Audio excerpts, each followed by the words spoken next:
Seven bucks. Shit. See the chain, it's a late, swipe the chase, ooh, now she wanna date, wanna go on Malibu. What do you reckon, Ash? Good.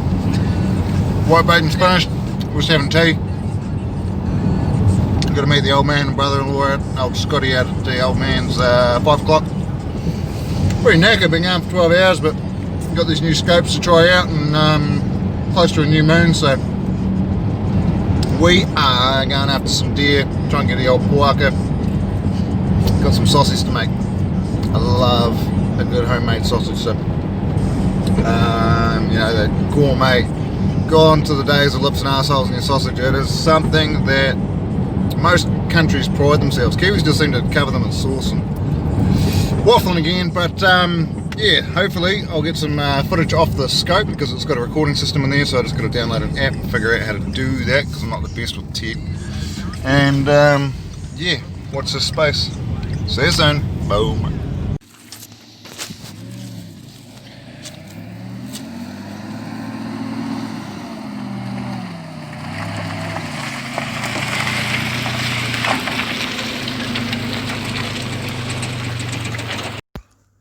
Alright guys, so yeah, we've got a couple of hinds at a couple of 100 metres.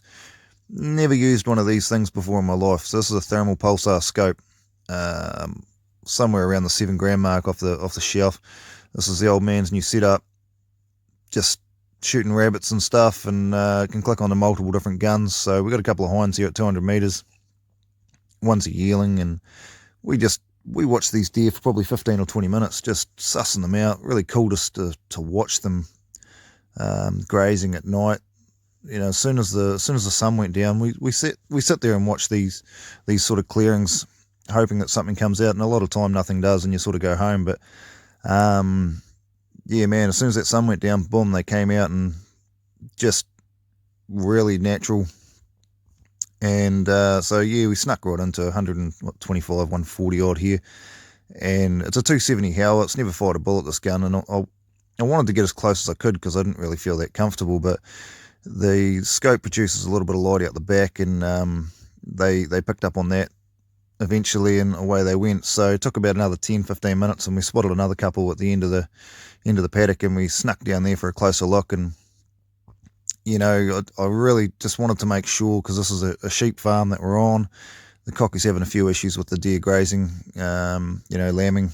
This is the last chance to get on this block before lambing took full hold. So yeah, we snuck right in on these ones at 60 metres, and you know, they started to come out, and I thought, man, they're going to wind us or do something. So I wanted to lie down and get a good rest, so I took the shot off the shoulder.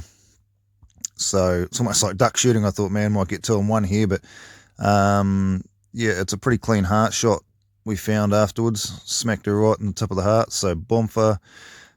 She drops down.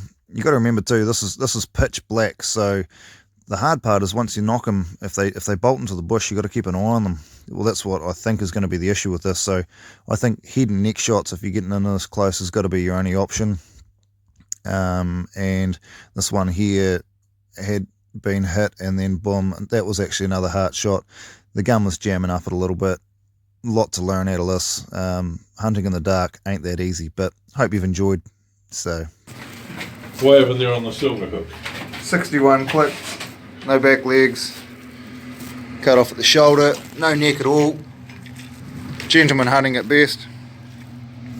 It's an old hind. There's a young yearling. There's something to be said about thermals, I tell you. Not a cheap game, but easy meat.